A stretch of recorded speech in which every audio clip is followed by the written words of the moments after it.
नमस्कार, न्यूज़ 24 देख रहे हैं आप। आपके साथ मैं हूं रश्मि। अगले साल यानी 2024 का लोकसभा चुनाव एनडीए बनाम इंडिया के बीच होगा। विपक्षी दलों की बैठक के बाद अब यूपीए का नाम बदलकर इंडिया कर दिया गया है। नाम का ऐलान होते ही विपक्षी दलों ने ट्वीट करना भी शुरू कर दिया। सोशल मीडिया पर चक दे इंडिया छा गया। बेंगलुरु की बैठक में यह भी ऐलान हो गया कि विपक्षी दलों की अगली मीटिंग मुंबई में होगी, जिसकी अगुवाई शरद पवार और उद्धव ठाकरे करेंगे।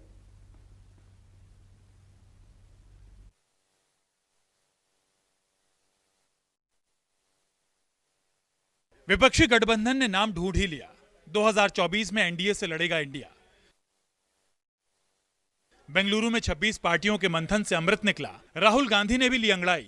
बोले पीएम मोदी से होगी भारत के विचार की लड़ाई बीजेपी की विचारधारा, उनकी सोच के खिलाफ है।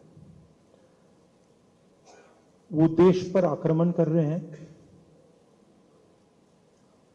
बेरोजगारी फैल रही है, देश का पूरा धन चुने हुए लोगों के हाथ में जा रहा है। मीडिया से मुखातिब राहुल ने हुकूमत पर इल्जाम लगाया। बोले सरकार ने देश की आवाज को दबाया। जब हम डिस्कशन कर रहे थे, हमने अपने आप से सवाल पूछा, लड़ाई किसके बीच में है? ये लड़ाई ऑपोजिशन और बीजेपी के बीच में लड़ाई नहीं है। देश की आवाज को दबाया और कुचला जा रहा है। लड़ाई एनडीए और इंडिया के बीच में है, नरेंद्र मोदी जी और इंडिया के बीच में है, उनकी विचारधारा और इंडिया के बीच में है। 2024 में बीजेपी को चुनौती देने की खातिर बेंगलुरु में 26 दलों के दिग्गजों के जमावड़े में यूं तो कई मुद्दों पर चर्चा हुई, लेकिन प्रेस कॉन्फ्रेंस की शुरुआत में कांग्रेस अध्यक्ष मल्लिकार्जुन खड़गे ने गठबंधन के नाम का ऐलान किया। एनडीए से लड़ने के नाम पर जमा हुए विपक्षी दलों ने अपने गठबंधन का नाम इंडिया रख लिया।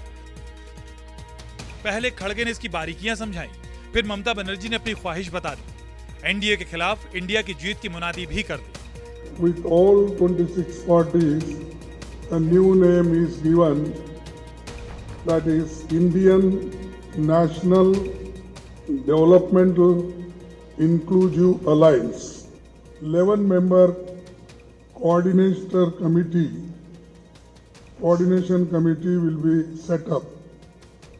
That we will decide shortly, and we are going to meet again. The next meeting will be held in Bombay. देश में जो जिंदगी खतरा में है, चाहे दलित हो, चाहे माइनॉरिटी हो, चाहे हिंदू हो, चाहे मुस्लिम हो, चाहे सिख हो, चाहे ईसाई हो, हम लोगों ने आज सब मिलके एक रियल चैलेंज लिया है। डिटेल्स खड़गे जी ने आपको फुल फ्लेजेड नाम बताया, लेकिन इसका शॉर्ट फॉर्म में होता है India. Let us challenge India. NDA, can you challenge India? India को बचाना है, देश को बचाना है। भाजपा तो देश बेचने का सौदागिरी कर रहा है। विपक्षी खेमे ने जब तक अपने गठबंधन का नाम भी तय नहीं किया था, पीएम मोदी ने बेंगलुरु की बैठक को भ्रष्टाचारियों का सम्मेलन बता दिया। रफीक शादानी के शेर के जरिए विपक्षी एकता पर तंज भी कस दिया। भारत की बदहाली के जिम्मेदार कुछ लोग अपनी दुकान खोलकर बैठ गए हैं।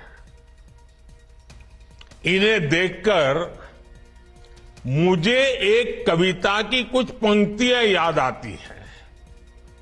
एक कवि महाशय ने अवधी में लिखा था, ये अवधी भाषा में लिखी गई कविता है। गायित कुछ है, हाल कुछ है, लेबिल कुछ है, माल कुछ है। 24 के लिए 26 होने वाले राजनीतिक दलों पर यह बड़ा फिट बैठता है। इनकी दुकान पर दो चीजों की गारंटी मिलती है। एक तो ये अपनी दुकान पर जातिवाद का जहर बेचते हैं और दूसरा ये लोग असीमित भ्रष्टाचार करते हैं।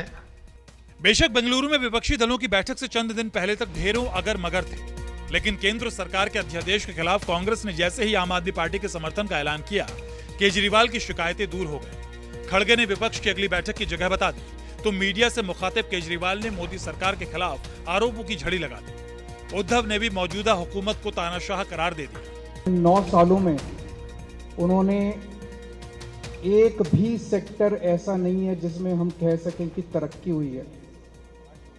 हर सेक्टर को बर्बाद करने में उन्होंने कोई कसर नहीं छोड़ी। इन्होंने इकोनॉमी बर्बाद कर दी, इन्होंने रेलवे बर्बाद कर दी, सारे एयरपोर्ट बेच दिए, इन्होंने जहाज बेच दिए, आसमान बेच दिया, धरती बेच दी, पाताल बेच दिया, सब कुछ इन्होंने अपने लोगों को बेच दिया, कोई कसर नहीं छोड़ी। आज ये 26 पार्टियां हम सब लोग अपने लिए एकत्रित नहीं हुए।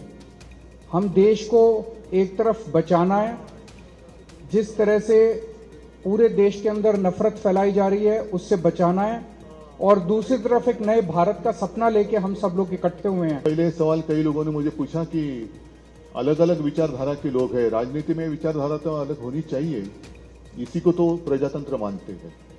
लेकिन इसके बावजूद हम एक आए हैं क्योंकि अब लड़ाई सिर्फ हमारी पार्टी की नहीं है। कुछ लोगों को ऐसे लग रहा है कि परिवार के लिए लड़ाई लड़ रहे हैं। हाँ, देश हमारा परिवार है और इस परिवार के लिए हम लड़ रहे हैं। देश ही हमारा परिवार है, तो इस परिवार को हमें बचाना है। और लड़ाई हमारी एक पार्टी के खिलाफ या एक व्यक्ति के खिलाफ नहीं है, लड़ाई हमारी नीति के खिलाफ है, तानाशाही के खिलाफ है।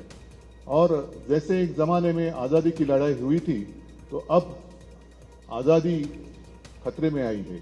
तो इस आज़ादी के लिए हम सब इकट्ठा आए हैं और पक्का भरोसा है कि हम कामयाब रहेंगे। इंडिया वर्सेस एनडीए, ये तो बहुत ही पता नहीं कैसा ये अजीब सा नाम उन्होंने सोचा है। एनडीए ने ही इंडिया की बेहतरी के लिए पिछले 9 वर्षों में काम किया है और हमने सिर्फ कहा नहीं बल्कि करके दिखाया है।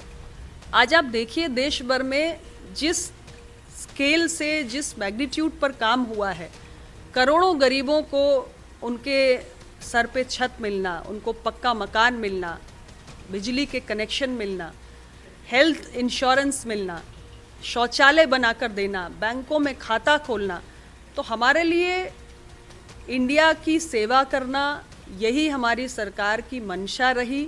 आपने नाम देश का रख लिया, इसीलिए मैंने कहा कि इसमें बहुत से साथी कांग्रेस की इस चतुराई के चक्रव्यूह को समझ ही नहीं पाए होंगे और फंस गए उसमें।